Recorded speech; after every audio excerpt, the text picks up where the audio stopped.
자, 여기 재화의 간주 공급입니다. 이제 앞으로 여러분들이 세법 공부하실 때 제일 거지 같은 용어가요. 저 간주라는 말이에요. 간주. 간주. 진짜 간주. 제일 짜증나는 말 중에 하나입니다. 그래, 그거 어디 갔지? 넘기는 거?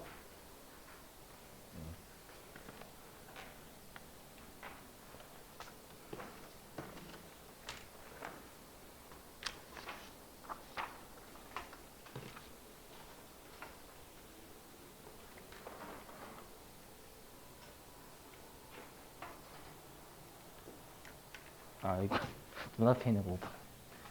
보시죠. 시야가 많이 좁아졌네. 자, 보시면 여러분 일단 법에서 간주는 뭐냐면 실제로는 그게 아니에요. 실제로 예를 들어서 간주 A 이 뜻은 실제로 A는 아니지만 법에서 A로 무조건 그렇게 보는 걸 간주한다 또는 의지한다라고 합니다. 알죠? 해석을 하면 뜻이 이거예요. 우리가 처분한 것은 실제로 아니에요. 얘네들 실제로 다 처분한 거 아닙니다. 자, 처분한 것은 아닌데 세법, 부가가치세법에서 처분한 것으로 보겠다라는 뜻이거든요. 그러면 왜 이렇게 봐야만 하는지 설명을 할게요. 자, 근데 이거를 이해하시기 위해서는 일단 그 부가가치세법상 여러분들이 배경 좀 지식이 필요합니다. 뭐가 필요하냐면 자, 우리가 어저께 했었지만 매입세액을 부담하면 내가 면세사업 했으면 매입세 불공제죠. 면세사업자. 맞죠? 그리고 과세사업 했으면 매입세 공제가 가능하고요. 되시겠죠? 이론상으로는 그래서 사용할 때 매입세 공제가 되거나 불공제가 되는 게 맞아요. 이론상은 사용할 때 실제로. 아시죠? 그러니까 예를 들면 현대백화점이 청소기를 구입을 한 거예요. 현대백화점이 청소기를 구입을 한 거예요. 그럼 현대백화점이 실제로 청소기를 팔아야 매출세 낼 거 아니에요. 그 시점에 매입세 공제를 해주는 게 원래는 이론상으로 맞아요. 여기까지 되시겠어요? 그럼 여러분들 우리가 항상 매입세 공제 불공제는 세무서에서 하는 거잖아요. 세무공무원들이. 그럼 세무공무원들이 어떻게 해야 돼요? 세무공무원 일을 못하고 현대백화점에 가서 청소기 파는 거 봐야 돼요. 그게 현실적으로 가능 불가능? 그죠? 불가능해요. 아셨죠? 그래서 어떻게 하냐면 우리가 현대백화점이 과세사업자가 되겠죠. 자, 현대백화점 과세사업자가요. 청소기 같은 과세재화를 매입을 하죠. 매입을 하면은 미리 매입세 공제를 해줘 버려요. 아시죠? 현대백화점이 청소기를 사면 청소기를 팔아서 매출세액을 내겠지라고 전제를 깔아버리는 거예요. 아시죠? 그래서 미리 매입세 공제를 해줘요. 그래서 사용하는 시점이 아니라 다 구입하는 시점에 줘요. 어떻게 사용할지 모르니까. 아셨죠? 그리고 이제 현대백화점이 청소기를 팔아서 매출세액을 내면 결말이 아름답죠? 그죠? 근데 우리 항상 아름다운 결말만 있는 게 아니죠, 여러분들. 맞죠? 뭐 주인공이 죽고 쓰레기 같은 결말도 있죠, 여러분들. 그죠? 그래서 뭐냐면 현대백화점이 이상한 용도로 쓴 거예요. 뭐 예를 들면 거래처에게 공짜로 접대를 하거나 그럼 매출세액 안 내죠. 매출세액은 안 내는데 세무서 입장에서는 매입세액만 미리 빼줬단 말이에요. 그럼 세수의 손실이 발생하겠죠. 이해되세요? 그것을 제재하기 위해서 만들어진 규정이라고 생각하시면 됩니다. 아시죠? 다 이런 식이에요. 좀 보시죠. 자, 날짜는 무시하세요. 지금 날짜보다는 요 재화의 간주 공급이 중요하니까.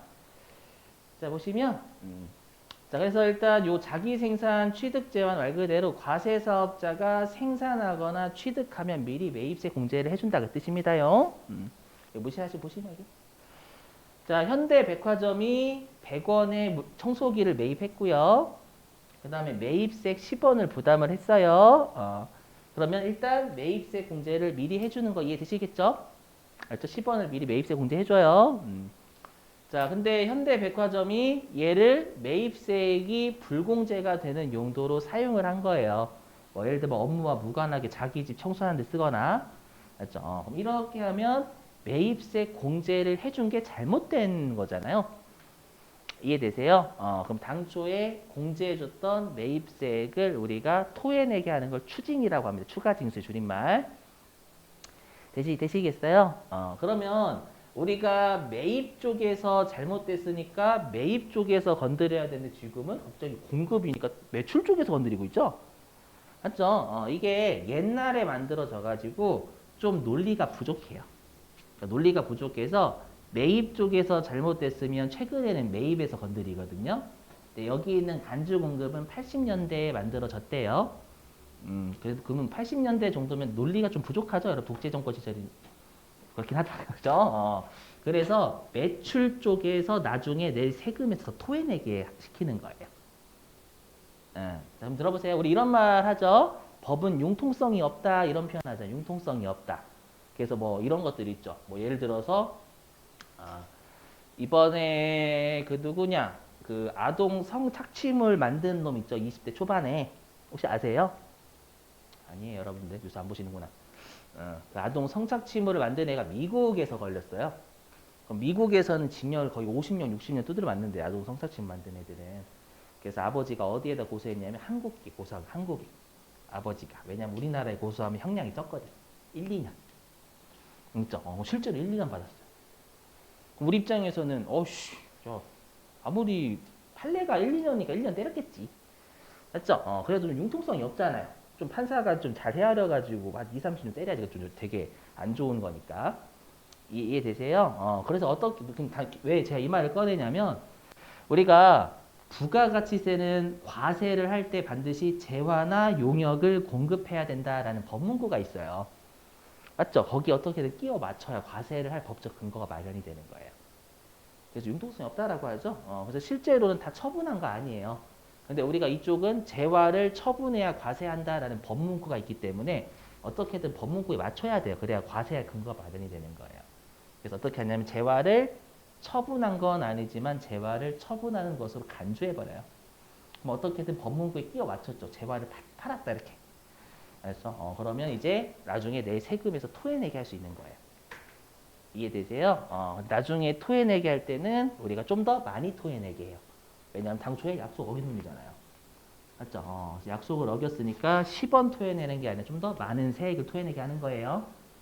여기까지 어떤 느낌인지 이해되세요? 안중호도 제가 꽤 어려워요, 여러분들. 아셨죠?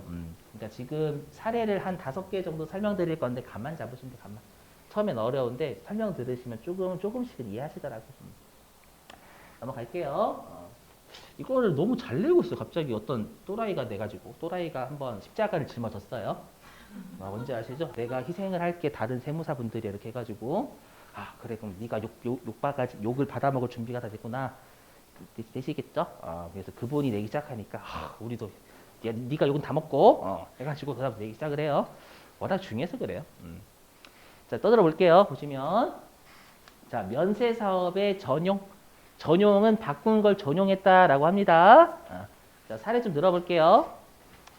자 여러분들 우리 어저께 전세버스는 과세고 시내버스는 면세라고 했죠.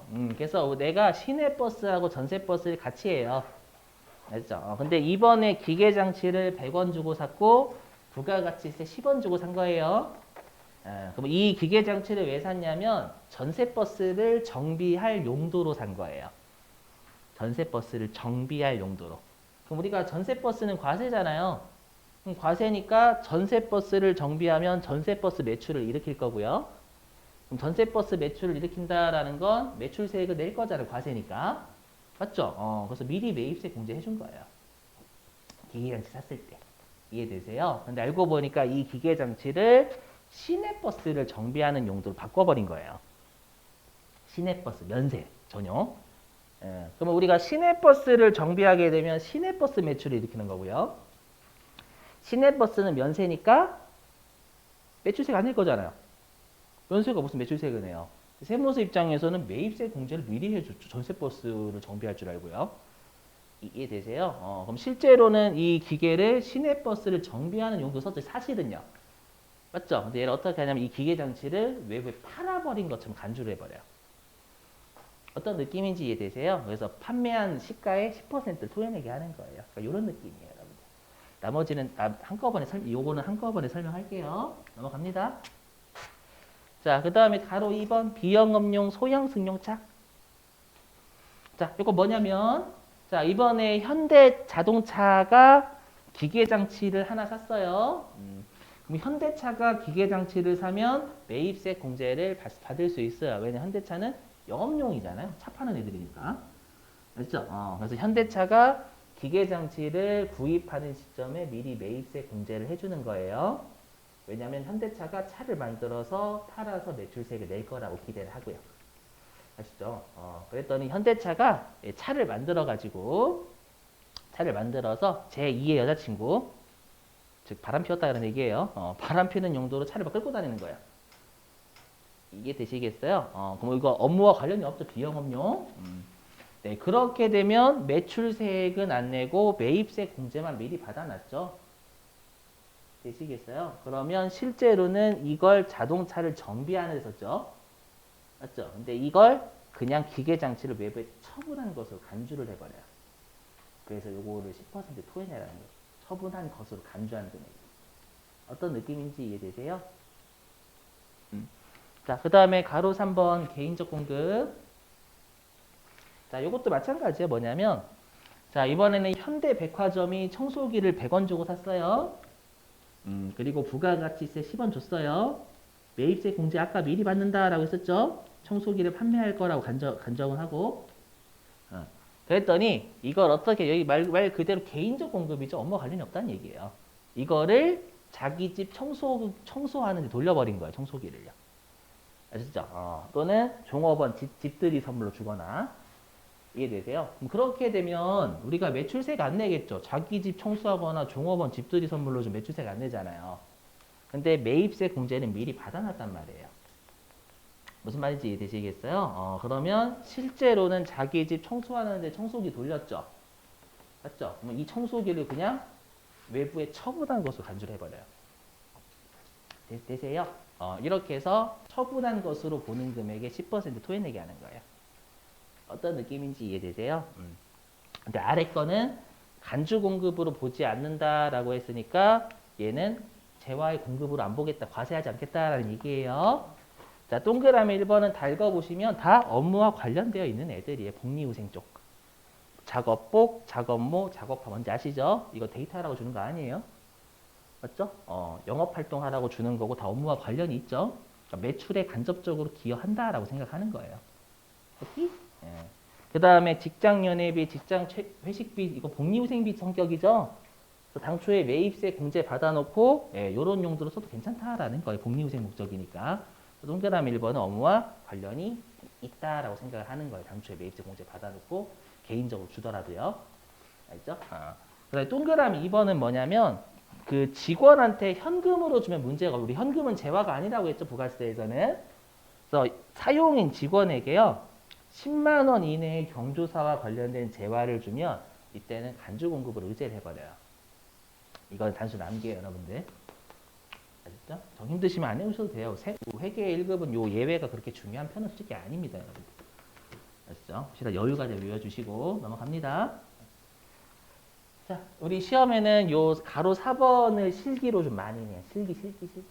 여러분들이 푸실 놈이 얘입니다. 얘. 해볼게요. 자, 현대차래.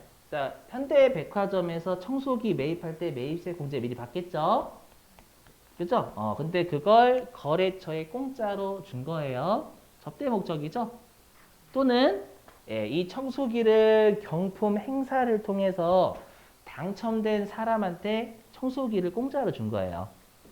이해되세요? 그게 불특정 다수인에게 증여입니다. 경품으로 줘버리는 거. 그렇죠? 그러면 얘는 경품으로 주는 건 업무와 관련이 없어요, 여러분들. 경품 같은 경우에는 아무한테나 줄 수 있는 거니까 꼭 자기 고객한테 주는 건 아니잖아요, 여러분들. 그죠?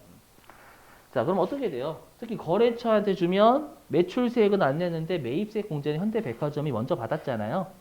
맞죠? 그럼 이걸 거래처에 처분한 것으로 보는 거예요. 그럼 처분한 것으로 보는 금액이 10% 토해내게 하는 거예요. 이해되시겠어요? 오케이? 네. 자, 근데 여기 있는 건 뭐냐면 간주 공급으로 보지 않는 거니까 얘는 부가가치세 과세하지 않겠다라는 거예요.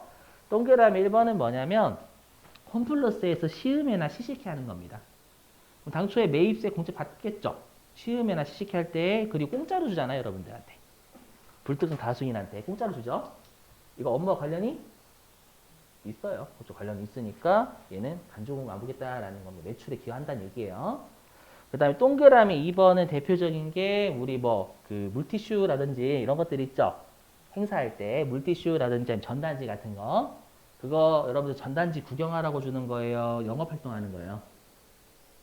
이것도 영업 활동하는 거죠? 맞죠? 우리 헬스클럽 오세요 그거지 전단지에 있는 헬스장 건물 콘크리트인지 뭐지 그거 아니잖아요. 죄송해요. 자, 동그라미 3번은 이해되시죠? 기부? 맞죠? 기부했는데 간주 공급으로 해버리면 기부를 방해하는 거예요. 되시겠죠? 이 정도예요. 되셨죠? 자, 그 다음에 폐업 빨리 할게요. 자, 폐업 잔존재화. 자, 폐업하면 사업자가 아닙니다. 사업자가 아니면 재화를 팔더라도 매출세를 내지 않아요. 사업자가 아니니까 납세 의무자가 사업자라고 되어 있잖아요. 이해되세요? 그래서 우리가 폐업을 하기 전에 내가 매입세 공제를 다 받았대요, 미리. 아시죠? 그리고 폐업할 때 30%가 남아있대요. 그게 폐업 시 잔존재화입니다. 그러면 30% 남았다라는 건 70%만 매입세 공제 받아야 된다는 얘기잖아요.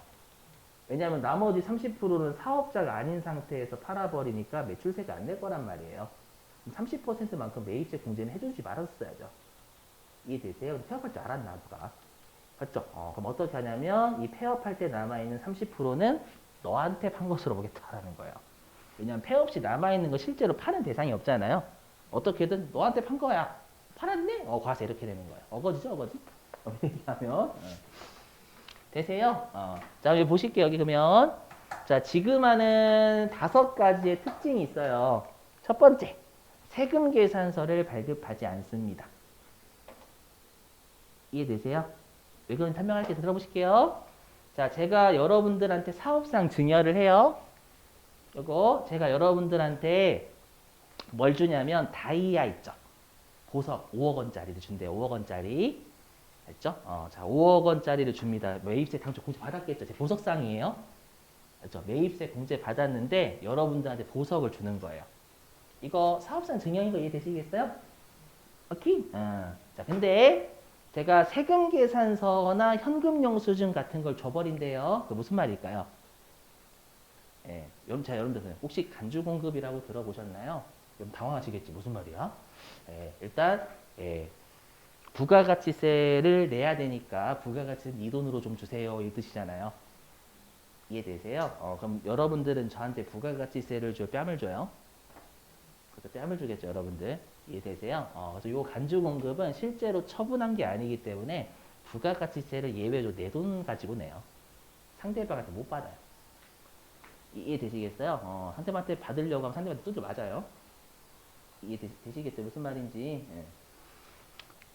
그래서 얘는 세금 계산서를 발급하지 않는 거예요. 무증빙이에요. 무증빙이지만 처분한 것으로 간주해서 10% 토해내게 하거든요.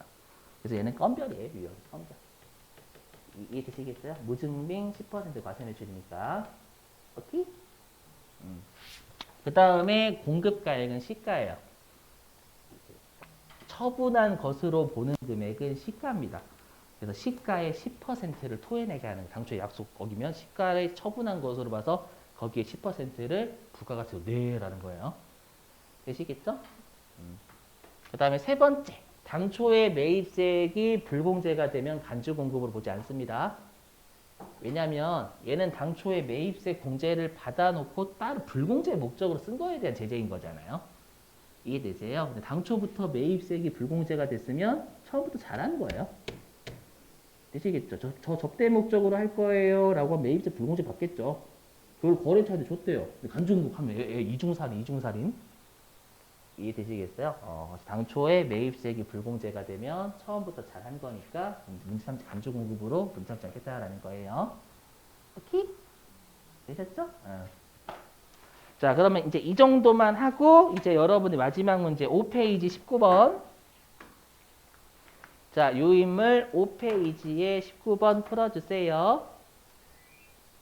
자, 화이팅!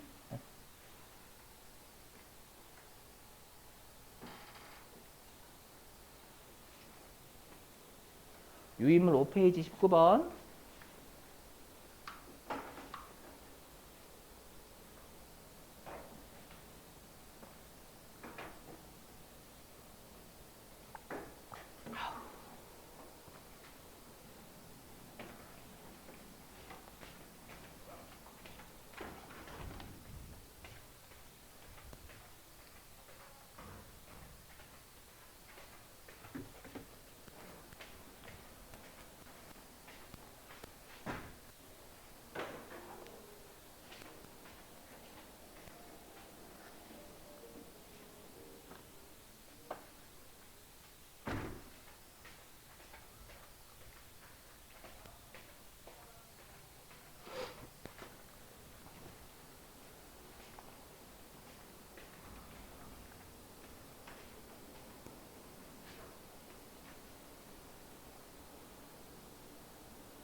그렇죠, 그렇죠, 그렇죠.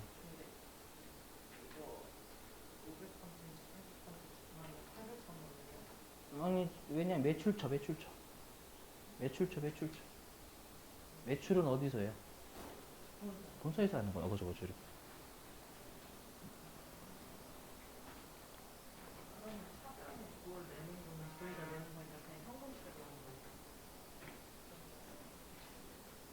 그, 글쎄요.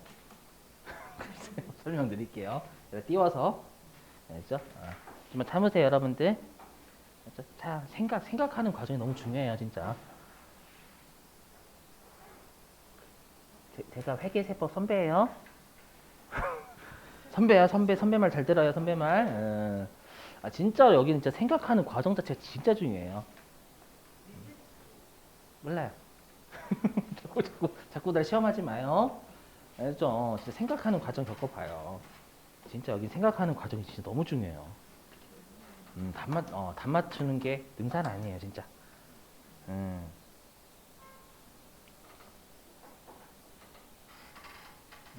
그렇다고 나중에 수강편 쓰실 때 갑질한다고 생각하지 마시고 갑질해요, 저 새끼. 이렇게. 저는 저 새끼는 저예요. 지 잘한다고 잘난 척해요. 맨날 답 안 알려줘요, 막. 실제 있었어요? 진짜로 있었어요. 예, 있었어요, 진짜로요. 그날 기분 안 좋아. 네, 그죠, 그죠. 깜짝 놀랐지 그때. 그죠. 답 안 알려. 네. 그거 쓰면 안 돼요. 저 삐져요, 제 A형이야.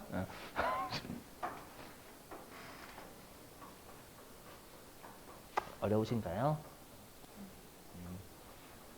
자, 좀 보여.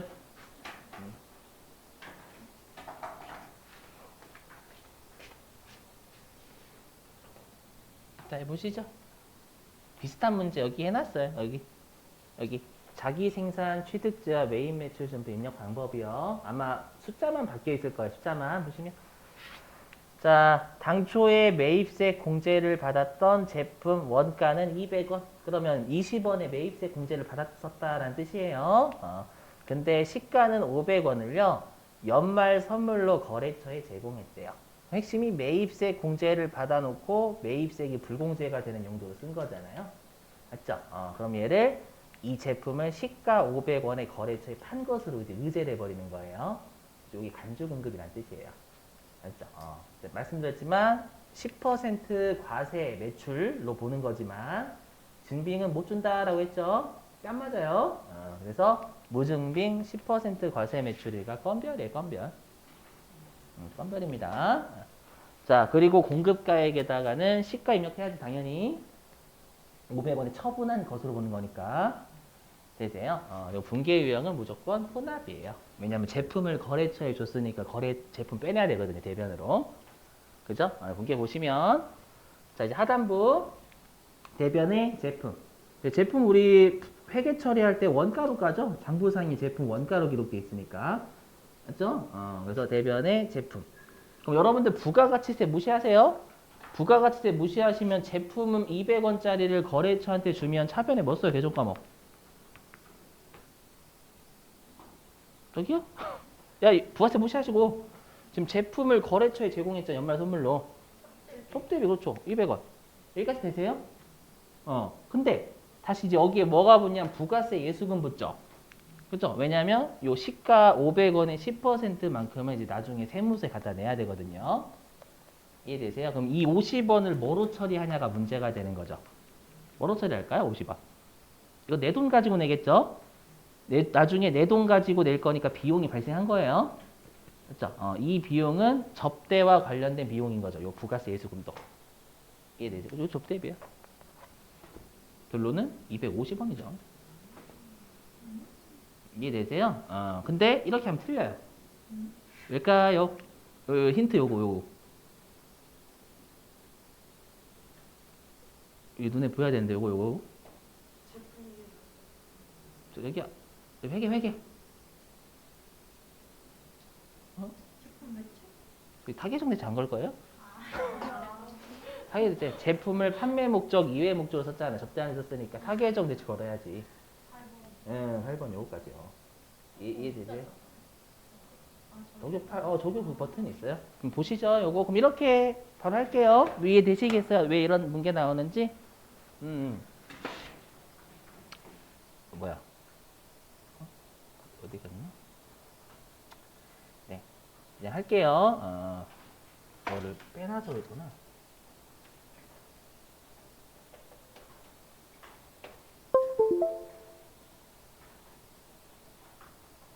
여긴 아이고 죄송해요.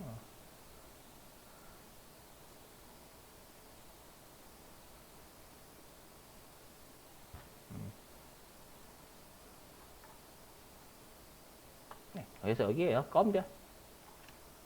그죠? 건별 잡고 시가인 80만 원에 처분한 것을 보는 거예요. 되셨죠? 그리고 분계 유형은 혼합. 오케이? 예. 자, 그리고 여기 대변의 부가세 예수금 8만 원이죠? 시가의 10%인 8만 원. 그죠? 그다음 대변의 제품 여기에 적요 8, 여기 8 적으시면 돼요. 그죠? 6만 원, 60만 원. 그죠? 접대비는 제품 사라지는 거 60만 원짜리 접대했으니까 60만 원 접대비 먼저 잡히는 거고 부가세 예수금도 내 돈 가지고 나중에 내야 될 거니까 비용이 발생했다. 접대하면서 접대와 관련된 세금이니까 이것도 접대비 처리하는 거예요. 이해되시겠어요? 요거. 자, 됐습니다. 자, 여기까지 할게요. 자, 오늘 여기까지 하고요. 내일은 오류 수정이라는 거, 그러니까 장부조회, 그 다음에 맞지? 장부조회 이렇게 해가지고 내일도 주로 실기 위주로 할 것 같아요. 자, 마치셔서 수고하셨습니다. 네, 고생하셨습니다. 혹시 유인물 나눠드려도 돼요? 여기 숙제 유인물. 걱정하지 마시고 아직 왜냐하면 그 재무회계에서 부채 안 했거든요. 부채부터 안 했어요. 옆으로 주시고.